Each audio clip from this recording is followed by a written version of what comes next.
Hello friends, आपका स्वागत है मेरे YouTube channel N F R to success पर। हम लोग मध्यकालीन भारत के इतिहास में तुगलक वंश से संबंधित प्रश्न उत्तर कर रहे हैं। आज हम लोग प्रश्न संख्या 21 से 44 तक करेंगे व्याख्या के साथ।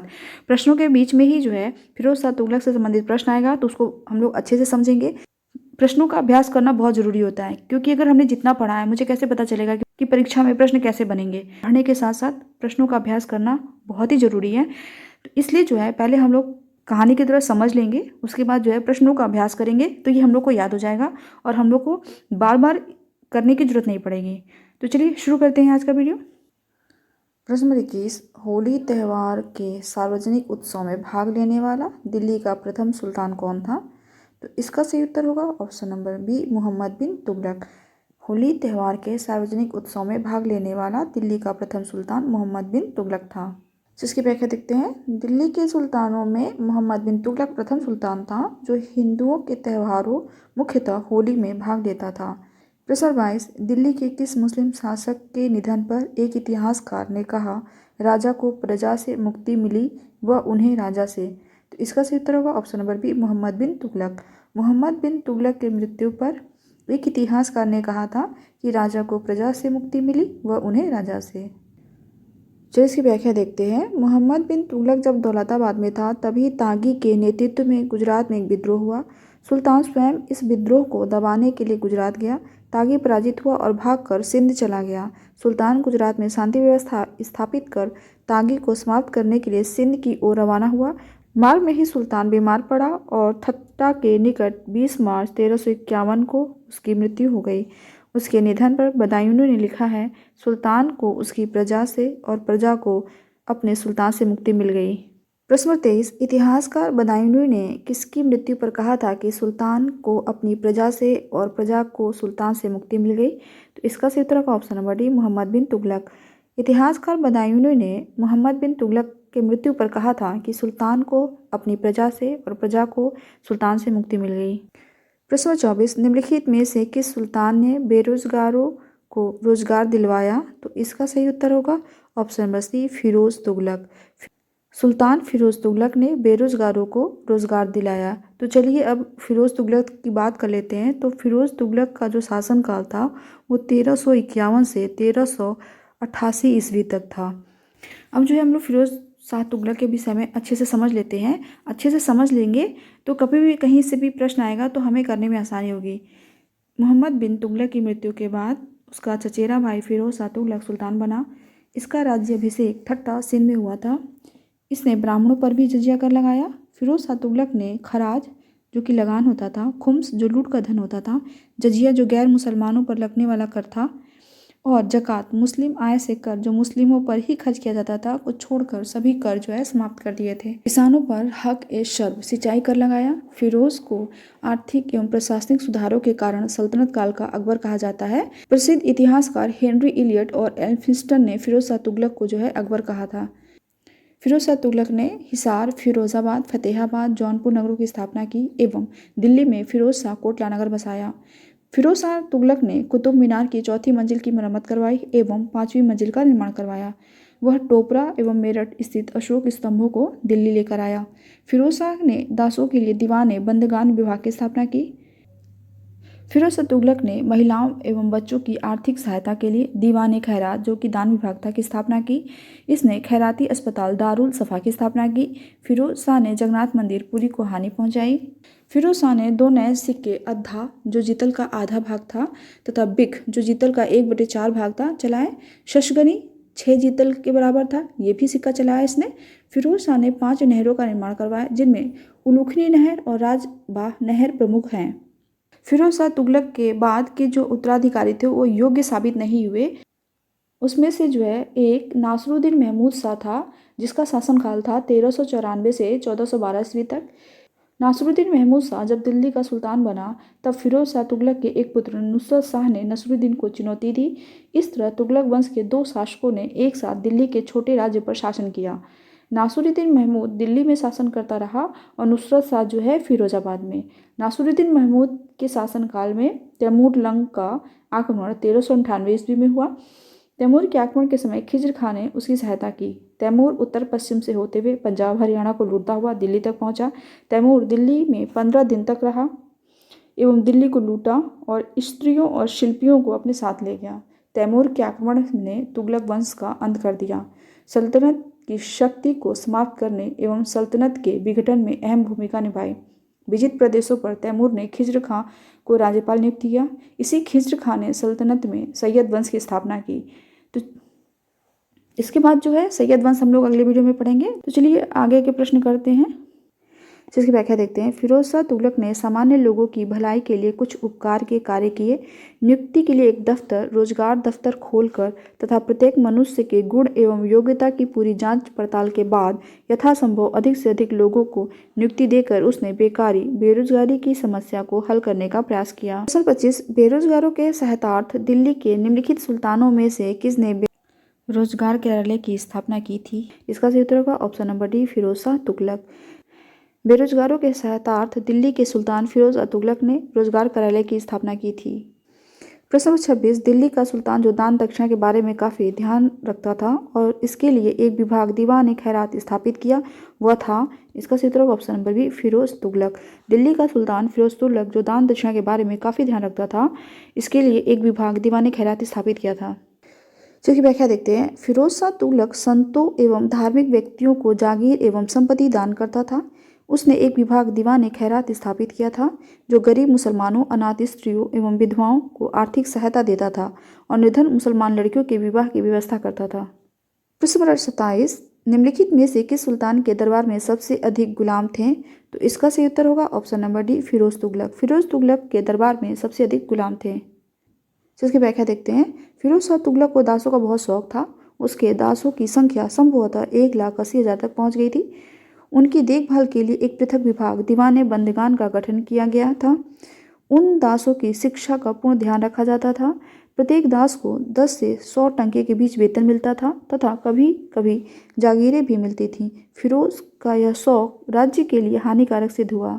प्रश्न 28, मध्यकालीन भारतीय राजाओं के संदर्भ में निम्नलिखित में से कौन सा कथन सही है? तो इसका सही उत्तर होगा option number D, Firoz Tughlaq ने गुलामों का एक अलग विभाग स्थापित किया।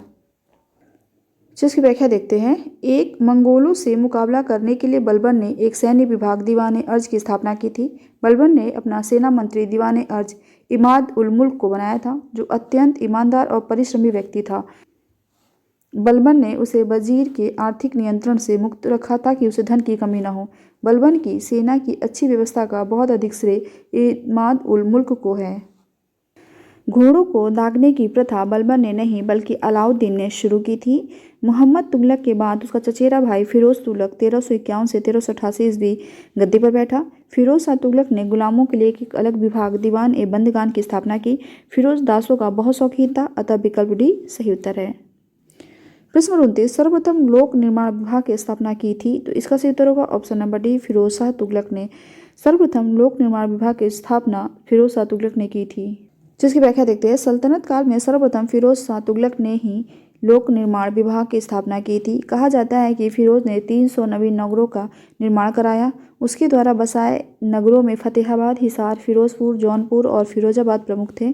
अपने बंगाल अभियान के दौरान उसने एक दला का नया नाम आज़ादपुर तथा पंडुआ का नया नाम फिरोजाबाद रखा। उसकी राज्य का मुख्य वास्तुकार मलिक गाजी शहना था। प्रत्येक भवन की योजना को उसके व्यय अनुमान के साथ दीवाने विजारत के सम्मुख रखा जाता था, तभी उस पर धन स्वीकार किया जा सकता था। प्रश्न 30, दिल्ली का जो सुल्तान भारत में नहरों के सबसे बड़े जाल का निर्माण करने के लिए प्रसिद्ध है वह था। इसका सही उत्तर होगा option number C, Firoz Shah Tughlaq. Delhi का सुल्तान फिरोज शाह तुगलक भारत में नहरों के सबसे बड़े जाल का निर्माण करने के लिए प्रसिद्ध है। जिसकी व्याख्या देखते हैं। फिरोज तुगलक का शासनकाल भारत में नहरों के सबसे बड़े जाल का निर्माण करने के कारण प्रसिद्ध रहा। सिंचाई की सुविधा के लिए उसने 5 बड़ी नहरों का निर्माण करवाया। फिरोज तुगलक उलेमा वर्ग की स्वीकृति के पश्चात हक ए शर्ब नामक सिंचाई कर लगाने वाला दिल्ली का प्रथम सुल्तान था। उन किसानों को जो सिंचाई के लिए शाही नहरों का पानी प्रयोग में लाते थे, अपनी पैदावार का 1/10 भाग सरकार को देना पड़ता था। प्रश्न नंबर 31, दिल्ली के किस सुल्तान ने सबसे ज़्यादा नहरों का निर्माण किया था? तो इसका सही उत्तर होगा option number A, Firoz Shah Tughlaq. Delhi के सुल्तान फिरोज शाह तुगलक ने सबसे ज़्यादा नहरों का निर्माण किया था। प्रश्न नंबर 32, हक ए शर्ब अथवा सिंचाई कर लगाने वाला दिल्ली का प्रथम सुल्तान कौन था? इसका सही उत्तर होगा option number D, Firoz Shah Tughlaq. हक ए शर्ब अथवा सिंचाई कर लगाने वाला दिल्ली का प्रथम सुल्तान फिरोज शाह तुगलक था। प्रश्न नंबर 33, दिल्ली के किस सुल्तान ने ब्राह्मणों पर भी जजिया लगाया था? तो इसका सही उत्तर होगा option number B, Firoz Shah Tughlaq. Delhi के सुल्तान फिरोज शाह तुगलक ने ब्राह्मणों पर भी जजिया कर लगाया था। इससे पहले जो है ब्राह्मणों पर जजिया कर नहीं लगता था। इसकी व्याख्या देखते हैं। फिरोज तुगलक द्वारा ब्राह्मणों पर भी जजिया कर लगाया गया था। उल्लेखनीय है कि उस समय तक ब्राह्मण इस कर से मुक्त रखे गए थे। फिरोज के इस कदम के विरुद्ध दिल्ली के ब्राह्मणों ने भूख हड़ताल की थी तथा अंत में दिल्ली के अन्य हिंदुओं ने ब्राह्मणों के हिस्से का जजिया स्वयं देने का निर्णय लिया था। प्रश्न 34, निम्नलिखित में से किस सुल्तान ने फलों की गुणवत्ता सुधारने के लिए उपाय किए? तो इसका सही उत्तर होगा option number B, Firoz Tughlaq. Firoz Tughlaq ने फलों की गुणवत्ता सुधारने के लिए उपाय किए। चलिए व्याख्या देखते हैं। फिरोज शाह तुगलक ने बागवानी में अपनी अभिरुचि के कारण दिल्ली के निकट 1200 नए फलों के बाग लगाए तथा उसने अपने बागों में फलों की गुणवत्ता सुधारने के भी उपाय किए थे। प्रश्न नंबर 35, टोपरा तथा मेरठ के 2 अशोक स्तंभ लेख दिल्ली कौन लाया था? तो इसका सही उत्तर होगा option number B, Firoz Shah Tughlaq. Topra तथा मेरठ से 2 अशोक स्तंभ लेख दिल्ली फिरोज शाह तुगलक लेकर आया था। चलिए व्याख्या देखते हैं। फिरोज शाह तुगलक की विशिष्टता यह थी कि उसने अपने पूर्ववर्ती राजाओं और कुलीन पुरुषों के भवनों की मरम्मत कराने एवं उन्हें पुनः निर्मित कराने पर बहुत ध्यान दिया। उसने अपने निर्माण से भी अधिक महत्व उन भवनों को पुनः स्थापित करने में दिया। उसके द्वारा अशोक के 2 स्तंभों को मेरठ एवं टोपरा अब अम्बाला जिले में से दिल्ली लाया गया।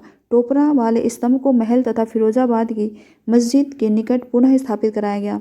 मेरठ वाले स्तंभ को दिल्ली के वर्तमान बड़ा हिंदूराव अस्पताल के निकट एवं टीले कसके सिकारिया आखेट स्थान के पास पुनः स्थापित कराया गया। 36, दिल्ली का कौन सा सुल्तान अशोक स्तंभ को दिल्ली लाया था? तो इसका सही उत्तर होगा option number A, Firoz Shah Tughlaq. Firoz Shah Tughlaq Ashok स्तंभ को दिल्ली लाया था। प्रश्न 37, दिल्ली के किस सुल्तान ने इस उद्देश्य से एक अनुवाद विभाग की स्थापना की कि उससे दोनों संप्रदायों के लोगों में एक दूसरे के विचारों की समझ बेहतर हो सके? इसका सही उत्तर होगा option number B, Firoz Tughlaq. Delhi के सुल्तान फिरोज तुगलक ने इस उद्देश्य से एक अनुवाद विभाग की स्थापना की कि उससे दोनों संप्रदायों के लोगों में एक दूसरे के विचारों की समझ बेहतर हो सके। जिसकी व्याख्या देखते हैं। दिल्ली के सुल्तान फिरोज तुगलक ने एक अनुवाद विभाग की स्थापना की थी जिससे कि उससे हिंदू एवं मुस्लिम दोनों संप्रदायों के लोगों में एक दूसरे के विचारों की समझ बेहतर हो सके। उसने कुछ संस्कृत ग्रंथों का फारसी में अनुवाद भी कराया। प्रश्न 38, राज्य के खर्च पर हज की व्यवस्था करने वाला पहला भारतीय शासक था? इसका सही उत्तर होगा option number B, Firoz Tughlaq. राज्य के खर्च पर हज की व्यवस्था करने वाला पहला भारतीय शासक फिरोज तुगलक था। देखते हैं। राज्य के खर्च पर हज की व्यवस्था करने वाला पहला भारतीय शासक फिरोज तुगलक था। उसने दारुल सफ़ा नामक एक खैराती अस्पताल की स्थापना भी की और उसमें कुशल हकीम रखे। प्रश्न 39, फिरोज तुगलक द्वारा स्थापित दारुल सफ़ा क्या था? इसका सही उत्तर होगा ऑप्शन नंबर बी, एक खैराती अस्पताल। फिरोज तुगलक द्वारा स्थापित दारुल सफ़ा एक खैराती अस्पताल था। 40, दिल्ली सल्तनत के तुगलक राजवंश का अंतिम शासक निम्नलिखित में से कौन था? तो इसका सही उत्तर होगा option number C, Nasiruddin Mahmud. Delhi सल्तनत के तुगलक राजवंश का अंतिम शासक नासिरुद्दीन महमूद था। देखते हैं। नासिरुद्दीन महमूद 1394 से 1412 ईस्वी तुगलक वंश का अंतिम शासक था। इसके शासनकाल में ख्वाजा जहां ने जौनपुर के स्वतंत्र राज्य की स्थापना की। पंजाब का सूबेदार खिज्र खां स्वतंत्र होकर दिल्ली को प्राप्त करने के लिए प्रयत्न करने लगा। फिरोज के एक अन्य पुत्र नुसरत शाह ने नासिरुद्दीन को चुनौती दी। फलस्वरूप तुगलक वंश 2 भागों में विभाजित हो गया और दोनों शासकों ने एक ही साथ दिल्ली के छोटे से राज्य पर शासन किया। नासिरुद्दीन दिल्ली में रहा और नुसरत शाह फिरोजाबाद में। नासिरुद्दीन महमूद के शासनकाल में मध्य एशिया के महान मंगोल सेनानायक तैमूर ने भारत पर आक्रमण किया। नासिरुद्दीन महमूद के शासनकाल में मध्य एशिया के महान मंगोल सेनानायक तैमूर ने भारत पर आक्रमण 1398 ईस्वी में किया। यह कथन इसी शासक के लिए प्रचलित था। शहंशाह की सल्तनत दिल्ली से पालन तक फैली हुई है। प्रश्न 41, तैमूर ने किसके शासनकाल में भारत पर आक्रमण किया? तैमूर ने जब भारत पर आक्रमण किया था तब नासिरुद्दीन महमूद का शासनकाल था। तो चलिए इसकी व्याख्या देख लेते हैं।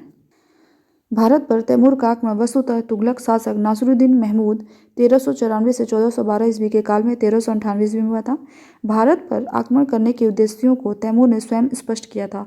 उनमें से एक था काफिरों से युद्ध तथा उनका विनाश तथा दूसरा था धन प्राप्ति। जनवरी 1399 में तैमूर फिरोजाबाद, मेरठ, हरिद्वार, कांगड़ा और जम्मू होता हुआ वापस लौटा। आने से पहले उसने खिज्र खां को मुल्तान, दीपालपुर और लाहौर का सूबेदार नियुक्त किया। उपर्युक्त समस्त प्रश्नगत विकल्प गलत हैं। प्रश्न 42, तैमूर लंग ने किस वर्ष भारत पर आक्रमण किया? तो इसका सही उत्तर होगा ऑप्शन नंबर बी, 1398 ईस्वी। तैमूर लंग ने भारत पर 1398 ईस्वी में आक्रमण किया था। प्रश्न 43, तैमूर के आक्रमण के बाद भारत में किस वंश का राज स्थापित हुआ? तो इसका सही उत्तर होगा ऑप्शन नंबर बी, सैयद वंश। तैमूर के आक्रमण के बाद भारत में सैयद वंश का राज स्थापित हुआ। देखते हैं, तैमूर के आक्रमण 1398 ईस्वी ने दिल्ली सल्तनत एवं तुगलक वंश दोनों को ही नष्ट कर दिया। 1412 ईस्वी में नासिरुद्दीन महमूद की मृत्यु के साथ ही तुगलक वंश का अंत हो गया। 1413 ईस्वी में सरदारों ने दौलत खां को दिल्ली का सुल्तान चुना, परंतु उसे खिज्र खां ने पराजित कर दिया। वह तैमूर द्वारा नियुक्त लाहौर का सूबेदार था। तैमूर के आक्रमण के बाद 1414 ईस्वी में उसने दिल्ली पर अधिकार कर एक नए वंश सैयद वंश की नींव डाली। प्रश्न 44, निम्न को उनके काल क्रमानुसार क्रमबद्ध कीजिए। रुकनुद्दीन का शासन था 1236 ईस्वी। मुबारक खां 1316 से 1320 ईस्वी तक था। फिरोज शाह तुगलक 1351 से 1388 ईस्वी तक था और आलम शाह 1445 से 1451 ईस्वी तक। चलिए इसको अरेंज करते हैं। रुकनुद्दीन 1236 ये पहले नंबर पे आएगा। मुबारक शाह 1316 से 1320 ये दूसरे नंबर पे आएगा, ठीक है। फिरोज शाह तुगलक 1351 से 1388 ये तीसरे नंबर पे आएगा और आलम शाह 1445 से 1451 चौथे नंबर पर आएगा। तो सही क्रम हो जाएगा 1 2 3 4। सही उत्तर हो जाएगा ऑप्शन नंबर सी, 1 2 3 4, यही जो है सही है। तो इसकी व्याख्या देखते हैं। रुकनुद्दीन 1236 ईस्वी, मुबारक खान 1316 से 1320 ईस्वी, फिरोज शाह तुगलक 1351 से 1388 ईस्वी, आलम शाह 1445 से 1451 ईस्वी। रुकनुद्दीन 1236 ईस्वी में इल्तुतमिश की मृत्यु के बाद शासक बना, जबकि इल्तुतमिश ने रजिया को अपना उत्तराधिकारी नियुक्त किया था। मुबारक खां 1316 ईस्वी में मुबारक खिलजी के नाम से दिल्ली का सुल्तान बना। फिरोज शाह तुगलक 1351 से 1388 ईस्वी तक दिल्ली का सुल्तान रहा तथा सैयद वंशी शासक आलम शाह 1445 से 1451 ईस्वी तक दिल्ली का सुल्तान रहा। आज जो है तुगलक वंश समाप्त हो गया। अगले वीडियोस में हम लोग लोधी वंश करेंगे। अगर आपको मेरा वीडियो पसंद आया तो मेरे वीडियो को लाइक जरूर कर दीजिएगा, अपने दोस्तों के साथ ज़्यादा शेयर कीजिए। अगर आप मेरे चैनल पर पहली बार आए तो मेरे चैनल को सब्सक्राइब कर लीजिए। Thanks for watching, good bye.